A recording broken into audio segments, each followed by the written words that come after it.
both of us were chatting in the morning, and I said that it's more of a conversation from the deepest core of the heart than a proper the kind of book which which we normally read.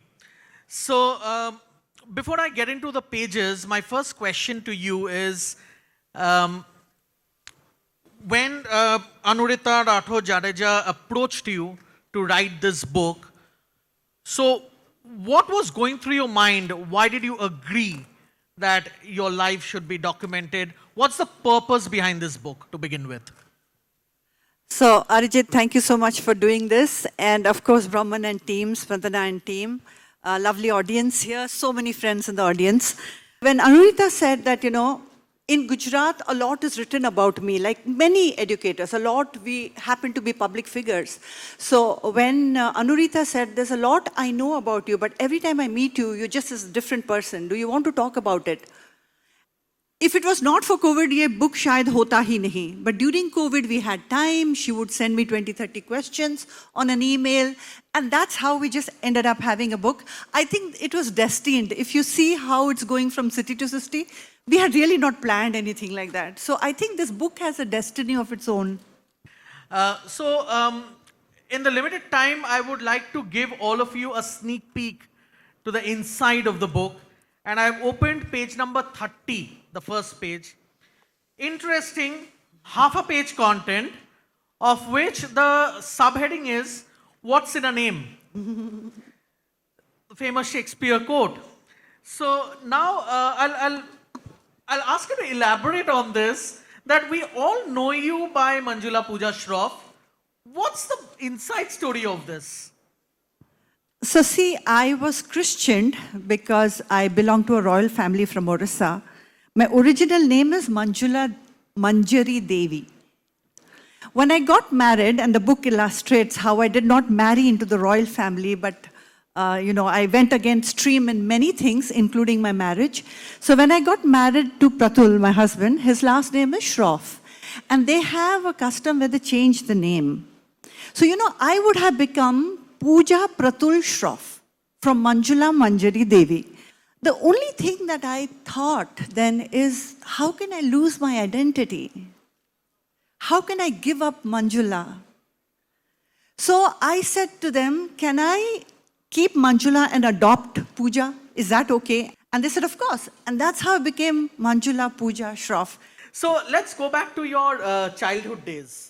So as you were just saying that you were born in a royal family, then at the age of 5, you went to St. Joseph's Convent in Cuttack. And so what was life, and in school, did you miss home? And from there, you're traveling from Cuttack to Delhi, then to Ahmedabad. So how has this been journey? And finally to London. It has not been easy. I grew up as a princess in high walls. I don't know what that means to any of you in the audience. To me, and the book talks about it, it was a golden cage. To me, it meant many things that I could not do. My mother lived in Parda. If I did not become who I was, I would be in Ghungat. I was not allowed to ride a cycle. My brother was all over the place. He was younger than me. I was not allowed to wear jeans. Some things that we can take for granted today. I was not allowed to have short hair. It's not about women empowerment. It's about self-expression. I had never traveled alone in my life. I always had an entourage with me. So when I went to Delhi for the first time, I did not know that there was this big, wide, difficult world. From growing up in security on a high palace, I was living in a barsati in Delhi. I did not know that life could be so hard. Like I said, I've never traveled alone. It was always in a personal vehicle. From that, I was in DTC buses. DTC bus. Do you understand what that means? Do you understand what a DTC bus even looks like? Forget the hygiene. It's dangerous. From there, today I have traveled the world alone. I want you to know that it can be, the fight is not external. The fight is here. For any woman, every woman sitting in this room has a story to tell. I'm very, very privileged that my story has been told through this book.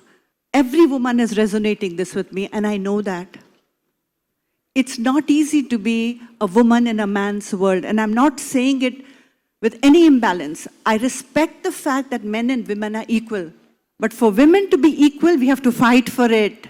So coming to that, page 19 starts from page 18, in fact. A very interesting and deep meaning is your family's forefathers' roles in philanthropy and your self-discipline, and which you have continued till date. So what has been that experience? Something about your forefathers, something about what you learned while growing up. So when I have seen that in a small place like Surangi in Ichapuram, whether it's the school or the college or the drinking water portable tank or the sports ground or the medical facility or the community hall, everything was donated by us. It's in my blood, it's in my DNA. I don't understand, I don't think that you have to think about donation. You just have to give. So if I'm running Visamo Kids, which is a charitable organization for poor children, if I'm donating to the cause of human growth, which is through intellect and wisdom, it's simply because I know no other way. To me, I've gone to Indian Institute of Management, which is my alma mater. I could be in a professional industry. Why am I in education? Because I've seen my forefathers do so much for education. So that shapes you as an individual. Regarding self-discipline and professionalism, I believe that Kalorex is one of, in the education sector, a very, very professionally run organization. And that I get from my family. Fast forwarding a few years, probably a decade from there, is where you write that though in school you had a couple of Gujarati friends and used to go to their homes, but it was before you set foot in Gujarat, you had some amount of love for Gujarat, the food, the celebrations. And you very proudly say that today, years later, I am a Pakka Gujju, as we are fondly called. So, how much of a role did Ahmedabad play in your transformation, in making you entrepreneur that you are today? And also, if I may ask, what has been the support of Pratul in this journey as well, because that is also being covered in the book. I'll take the first part of I am. You know, the first chapter of the book, if there is one recommendation I'll make to anybody who picks up this book, please read the first chapter and the last chapter. The first chapter of the book talks about, by the time I was in my mid-20s, every responsible adult in my life was dead. The day I set foot to IIM, the last living adult in my life, my father, had died 2 months ago. So by then I had lost my 2 buas, my chacha, my nana nani of course, dada dadi of course, my mother. And there's a whole chapter on how painful it was to lose a mother. I was in my 19 or 20 when I lost my mother, and then my father. When I lost my father, 2 months later, I went to IIM. I thought, let me go to IIM, new place. I'll recover from the trauma, the emotional trauma. I'll come back and figure it out. Little did I know that Ahmedabad would become my home. Little did I know that that was my karma bhumi. Little did I know that I was going to get married and become a Shroff. There are many things in life you can't design. You have to just go with the flow. You have to accept. It is the beauty in acceptance that you live a full life. Today, I am a Pakka Gujarati. Strangely, मैं school में जब थी एक nose ring पहनती थी on the right side. So everybody thought I was Gujarati. I had never gone to Gujarat until I went to IIM. And then I moved to Delhi. Now, getting into a little more serious and your main role as an educator, if you can share the kind of work which you are doing at Visamo Kids, especially with the foundation and Kalorex. See, we all are educators in this room. हम syllabus करते हैं, हम board examinations में अच्छे results देते हैं, हम student recruitment numbers 20,000, 30,000 की बात करते हैं, right? Very early in life, my life taught me that, you know, the third wire, the white wire that is the anchor in electricity. If I did not have that, I could not have survived what life threw at me. It is my innate belief in the universe, in the universal energy, in the supreme being, the reason why I'm sitting here today. If it was not that wire, that third white wire anchoring, the inner light, something told me that that is real education. So मेरी जो Visamo kids है, that is about transforming lives. हम गरीब बच्चों को लेते हैं, we just transform their lives. We replace the address. Even today in Kalorex, the teachers and the principals teach. My job is that third dimension. My job. And I have friends from Wisdom Foundation sitting here who are helping with creating the inner light in students. If we as educators do not do that, if we don't teach our children to anchor themselves, you know that they will face very tough winds in their lives. Who will anchor them? We have to teach them. If you have inner grit, no amount of storm will shake. You will shake. And I have shaken many, many times. You will never break. Never break. Going back to something personal, when Kalorex was just getting started, you were a young mother.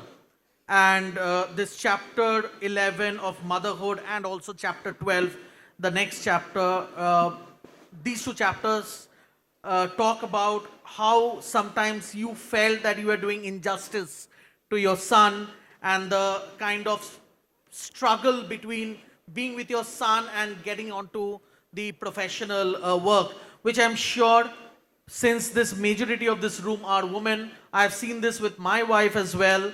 I have a daughter of just turned 7. So I think all the women face something or this. So if you can please share with the audience your experience with motherhood, learnings from during that phase, and especially learnings from Advait, your son. Spandana kahan hai? When I saw her with her child, it took me back to who I was. And I was compliant, come here, come here, come here. You have to give it up to this lady. वो जो बच्चे लेके आम में घूमती है ना, that is empowerment. Give it up to her, please. Ow, ow. I literally mean it. She's carrying her little baby in her arm and working. And that is motherhood. When I was building my school, मैं 2 बजे चली जाती थी to check the building. Now, how can I leave the child behind? My son has grown up in the mitti. And I used to look and I was wondering, am I doing the right thing? And then I used to see laborers' children playing. And I used to think, all children are the same. Today, I don't need to ground the boy. He's totally grounded. He's probably eaten more mitti than even laborers' children. But she reminded me, we used to have events like this. I would be holding my baby and talking, even standing on the mic and talking. Proud mother. Really. That is what motherhood is. The children will grow up just like that. Advait has taught me to have honest conversations like this. Advait has taught me that as a parent, you have to have that authenticity, authenticity, authenticity. If there is inauthenticity in you as a parent, your child will sense and learn that it is not what we say, it is what we do is parenting. Same with children, because we are their parents in classroom. It is not what you say, it is who you are. They are learning from who you are. So I think Advait taught me to be an authentic individual because I didn't have any choice but to be very straight with him if I wanted to be a good parent. Fantastic. I'll just extend this by another very, very important, which really I picked it up when I was reading chapter 12. By the way, chapter 12, the title of the chapter is Parenting, the Mother of All Joys. Now, in this chapter, you talk about your 5F mandate. So if you can elaborate to the audience. So the 5F is very simple. And when you get it, please just hold on to it as a value system. So friends, so I'll start with family, friends, fitness, faith, finance. Maybe the order can change. We'll leave faith for last. Friends, family, fitness, finance, faith. These are your 5Fs. Isko pakad ke rakhoge. Whether you're a parent, teacher, adult, husband, wife, relationships, you are so sorted, I can't tell you. So throughout the book, there have been mention of several people who have served as role models and icons in your life. So if you can share a couple. My first role model was my grandmother, who was an illiterate woman. She was the Rani Saab of Atmalik. At 14, she got married. Her husband had multiple wives. One incident I have to give you where I became an educator. So to me, this was an unstoppable, inconquerable woman. She would do everything. I was coming from school one day and we were in the car and she was talking to the driver and she seemed anxious because she was going to the kacheri to meet the collector for something and she seemed anxious. In my little wisdom, I understood that ye jo person hai, bahut important honge. Because if my grandmother is nervous, then this person must be really big. We went to the kacheri and she was agitated because something was going on. And I was following behind and just imagine this room. वो जो नहीं छोटे-छोटे दरवाजे होते हैं, wooden दरवाजे, that kind of flap like that. She walks in and she opens the door. And as soon as she opens the door and walks into the room, the collector stands up. In that moment, I knew that Padhana is not education. Because I was going to school and she had never gone to school. But the respect she commanded, the way she carried herself with dignity, some of that, I said, if I can become a little bit of that, I'll be grateful for it. So education is not books. Education is what we do with our lives. Education has nothing to do with classroom. Education has everything to do beyond classroom. We shape children in the corridors, in the sports grounds, and in life itself.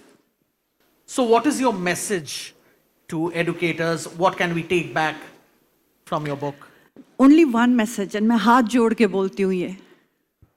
Please work on that third dimension. Please work on rekindling the light within. ये जो intelligence है ना, वो बच्चे के अंदर है. We don't need to teach it. It's called body intelligence. Our mind is actually empty. That's where we feed all the literature and the geography history. The body comes with an intelligence of its own. The chromosomes and the DNA carry matter, carry memory, carry intelligence, innate intelligence. Leave the child to discover himself, herself. Please work on that third dimension. Because if we don't do that, we won't have a good society. If children abroad, in America, how many children commit suicide? Why? Third dimension not lit. Anchor not there. Children are committing suicide because they don't get 98%. I mean, who remembers the 98% after 20 years? Do you remember your marks from school? Are you not privileged to be here? Do I remember my marks from school? Why? Why are we losing children? And for everyone's knowledge, the last chapter of this book, the title is The Light Within. Thank you so much, Manjula Pooja Shroff.